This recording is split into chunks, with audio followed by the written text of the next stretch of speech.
अस्सलाम वालेकुम स्टूडेंट्स, मैं हूं आपका टीचर मुज़म्मिल हसन गुरेजा। आज हम स्टार्ट करेंगे एफएससी मैथमेटिक्स सेकंड ईयर का चैप्टर नंबर 2 है डिफरेंशिएशन का एक्सरसाइज 2.1 है।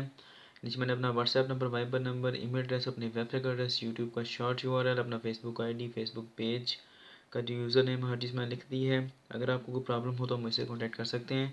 और ये मेरा जो नंबर है व्हाट्सएप का, मैं अब ये वाला ज़्यादा यूज़ करता हूँ, दूसरा कम यूज़ करता हूँ। ठीक है जी, स्टार्ट करते हैं जी। क्वेश्चन नंबर 1 है एक्सरसाइज का, एक्सरसाइज नंबर 2.1 है। क्वेश्चन है जी कि find by definition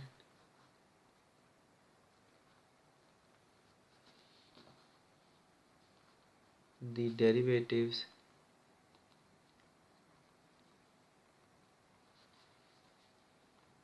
with respect to x of the following function defined as, यानी कि हमने फर्स्ट प्रिंसिपल को यूज़ करते हुए बाय डेफिनेशन हमने ये जो डेरिवेटिव्स हैं ये फाइंड करने हैं। क्वेश्चन नंबर 1 का फर्स्ट पार्ट है जी। क्वेश्चन दिया गया है 2x² + 1, इसका हमने डेरिवेटिव फाइंड करना है, लेकिन किस तरह करना है, बाय डेफिनेशन करना है। ठीक है, और बाय डेफिनेशन करने के लिए हमने 4 स्टेप्स होते हैं जो कि हमने फॉलो करने होते हैं, फिर हम जाकर इसका डेरिवेटिव फाइंड कर सकते हैं। सबसे पहले जो फंक्शन दिया गया इसको हम सपोज कर लेते हैं कि ये हमारे पास y है कोई। ठीक है, ये है क्या, बेसिकली f(x) है, लेकिन हम इसको y कह लेते हैं। ठीक है जी, फर्स्ट स्टेप हमारा क्या है, और ये स्टेप्स आपने साथ साथ ऐसे लिखते जाना है जिस तरह मैं लिख रहा हूँ। वो क्या होता है कि सबसे पहले हमने इंक्रीमेंट लेना होता है। स्टेप क्या है जी कि taking increment on both sides, ये लिखना है साथ में। और इंक्रीमेंट कितना है, y + Δy, चेंज होती है। ठीक है, अगर y वेरिएबल है तो y में आएगा चेंज, और अगर x वेरिएबल है तो x में आएगा, x + Δx लिखना है। फिर x का स्क्वायर है तो इसलिए जब चेंज आएगी तो इसका पूरे का भी स्क्वायर आएगा, +1 एज इट इज रहेगा। ठीक है जी, अब जो y है इसको हमने दूसरी साइड पर ले जाना है। हर क्वेश्चन के अंदर, इस पूरी एक्सरसाइज के अंदर यही तरीका कार है। जो y आएगा इसको हमने दूसरी साइड पर ले जाना है, x + Δx का स्क्वायर +1, y प्लस का इधर जाकर क्या हो जाएगा, ऑटोमेटिक बात है माइनस हो जाएगा। अब हमने इसको नाम देते हैं इक्वेशन 1 का। Put equation 1 in above equation.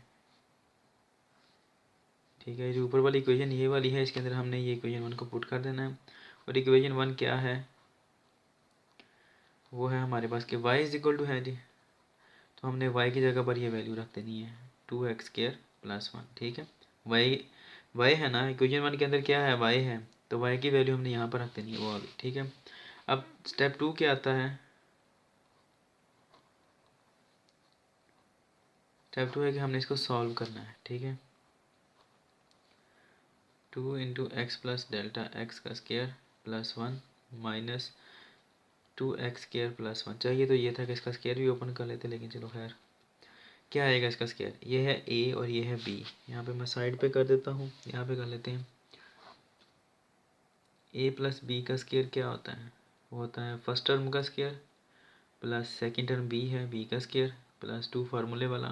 पहली रकम क्या आ रही है, फर्स्ट टर्म क्या आ रही है a, और सेकेंड टर्म क्या आ रही है b। अब यहाँ पर क्या है हमारे पास, x + Δx है। a को हम x समझ लेते हैं, b को हम Δx समझ लेते हैं। तो क्या आएगा, फर्स्ट टर्म का स्क्वायर यानी कि x का स्क्वायर प्लस b का स्क्वायर है, मतलब क्या है, सेकेंड टर्म का स्क्वायर Δx का स्क्वायर +2। फर्स्ट टर्म क्या आ रही है x, और सेकेंड टर्म b क्या आ रही है Δx, तो इसका स्क्वायर ये आएगा। ठीक है जी, क्या आएगा जी, x² +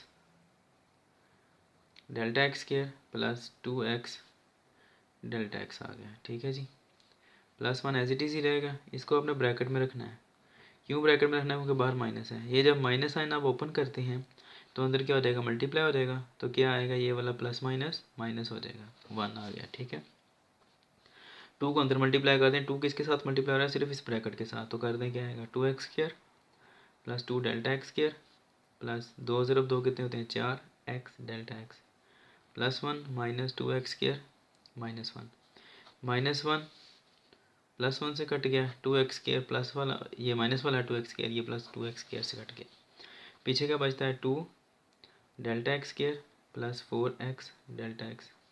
इसमें से आप डेल्टा x कॉमन कर लें, दोनों में आ रहा है ना, 2 एज इट इज रहेगा। अब डेल्टा x² है, एक तो बाहर निकल गया, एक पीछे रह गया, तो पीछे सिर्फ एक बचेगी पावर इसकी 4x। डेल्टा x पूरे का पूरा बाहर निकल गया, पीछे सिर्फ 4x बचा, डेल्टा y।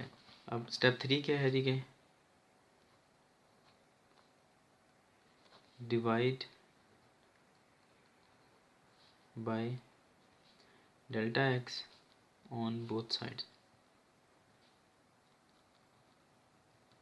तो क्या आएगा, delta y over delta x, इधर भी कर देना divide, delta x into 2 delta x plus 4x whole divide by delta x। ये तो इससे कट गया।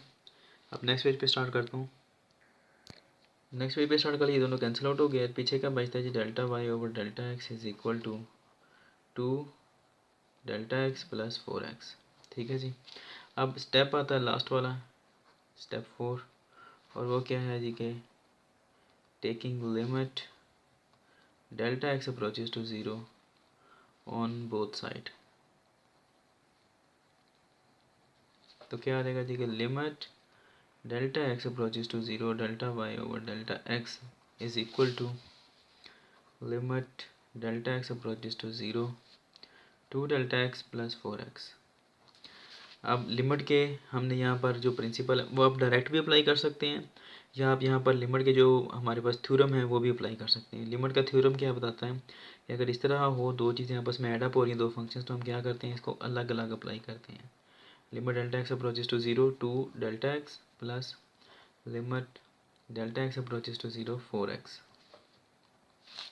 ठीक है जी।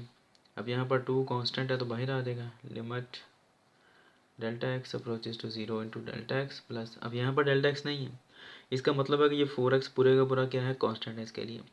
x बेसिकली वेरिएबल है, लेकिन चूंकि हम लिमिट अप्लाई कर रहे हैं डेल्टा x के ऊपर, तो लिमिट के लिहाज से, दोबारा बता रहा हूँ कि लिमिट के लिहाज से ये 4x पूरे का पूरा क्या है, कांस्टेंट है, क्योंकि यहाँ पर डेल्टा x नहीं आ रहा।